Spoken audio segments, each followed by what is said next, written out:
Cette recherche sur la mémoire de l'inondation dans le bassin de l'Adour est une recherche en archives financée par l'Agence de l'eau Adour-Garonne. C'est une recherche qui porte sur un bassin, le bassin de l'Adour, qui connaît des crues fréquentes, régulières, mais rarement catastrophiques. C'est pourquoi il a été moins étudié que les bassins méditerranéens qui, eux, ont davantage retenu l'attention des chercheurs, notamment en sciences humaines et sociales. Cette recherche vise un double objectif. Elle vise à enrichir la connaissance du risque en vue de l'élaboration des plans de prévention des risques d'inondation.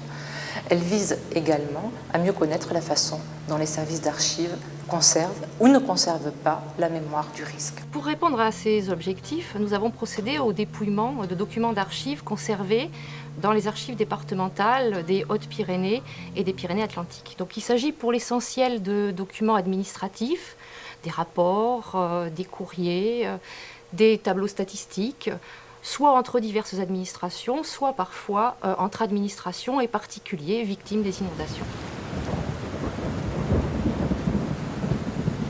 Les informations que nous avons collectées sur les documents des archives ont ensuite été renseignées dans une base de données qui comporte à l'heure actuelle 4800 fiches à l'échelle communale.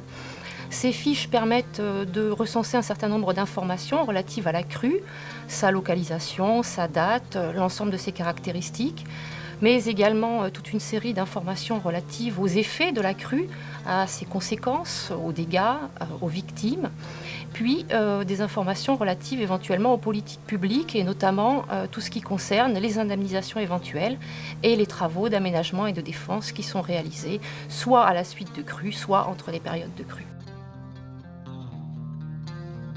La base de données ainsi constituée est géoréférencée, c'est-à-dire qu'elle va permettre ensuite de réaliser une cartographie à différentes échelles qui permet donc de visualiser sur les deux départements les informations relatives aux crues que l'on a pu récolter. Les cartes réalisées à partir de la base de données nous révèlent une forte dissymétrie dans les informations entre les Hautes-Pyrénées et les Pyrénées-Atlantiques.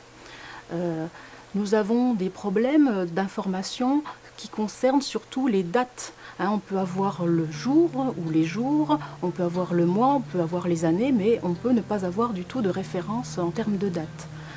On peut avoir également comme problème des problèmes de spatialité de l'information, c'est-à-dire qu'on ne sait pas exactement où passe la crue, les endroits dangereux. On ne sait pas parfois les limites de la zone inondée. Donc tout ça nous pose des problèmes pour bien cartographier les inondations. Pourquoi cette dissymétrie entre les deux départements ? Tout simplement en fonction du type d'informations recueillies. Dans les Hautes-Pyrénées, nous avons un fonds ponts et chaussées extrêmement important qui nous renseigne énormément sur la connaissance de l'inondation.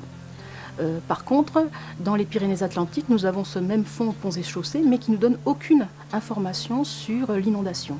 Pourquoi ? Parce que les services, en fait, ne s'intéressent pas forcément aux mêmes choses et donc l'inondation n'apparaît pas forcément. Deuxième explication dans la dissymétrie, c'est que pour les Pyrénées-Atlantiques, nous avons peu d'informations sur le 19e siècle puisqu'un incendie a ravagé les archives départementales en 1908. Malgré le caractère lacunaire de certaines archives, le travail qui a été accompli permet quand même d'apporter des avancées sur 3 points. Le premier point, c'est d'abord qu'il a permis de reconstituer la chronologie des inondations dans le bassin de l'Adour, en gros depuis le début du XIXe siècle. On en tire comme conclusion principale le fait que l'on a des inondations extrêmement fréquentes, mais souvent de faible ampleur, malgré quand même quelques inondations généralisées qui ont affecté tout le bassin. Le deuxième intérêt de ce travail est de permettre d'identifier les territoires départementaux les plus vulnérables. On voit en effet de manière récurrente apparaître les mêmes secteurs ravagés à intervalles réguliers. C'est le cas par exemple de la vallée du Saison qui revient de façon permanente dans l'ensemble de la période étudiée.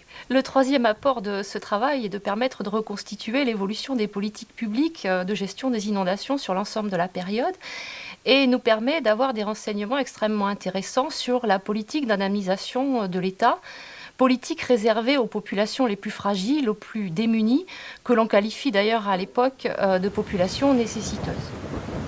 Dans l'élaboration des PPRI, les services instructeurs n'ont en général pas le temps de faire un lourd travail de recherche en archives. Ils sont contraints par un calendrier très serré, ils doivent donc aller au plus vite. Et la plupart du temps, ils se contentent de quelques témoignages oraux de la part d'anciens habitants du village et éventuellement de quelques documents trouvés dans la commune dans laquelle ils doivent élaborer le PPRI.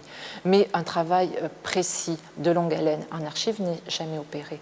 Donc, un travail du type de celui que nous avons opéré peut permettre aux services instructeurs, et notamment à la DDE, d'avoir une vision assez précise de la chronologie des inondations dans le bassin de l'Adour. En conclusion, ce travail sur la mémoire de l'inondation mériterait d'être complété par une analyse plus fine à l'échelle communale, assortie d'une cartographie à cette échelle, permettant de localiser les quartiers de certaines communes qui ont été frappées par l'inondation, les zones agricoles frappées par l'inondation également. Cet approfondissement à l'échelle communale pourrait être complété par un travail d'enquête auprès de la population qui conserve une certaine mémoire du risque. Donc travailler cette fois-ci non pas sur la mémoire écrite mais sur la mémoire orale du risque.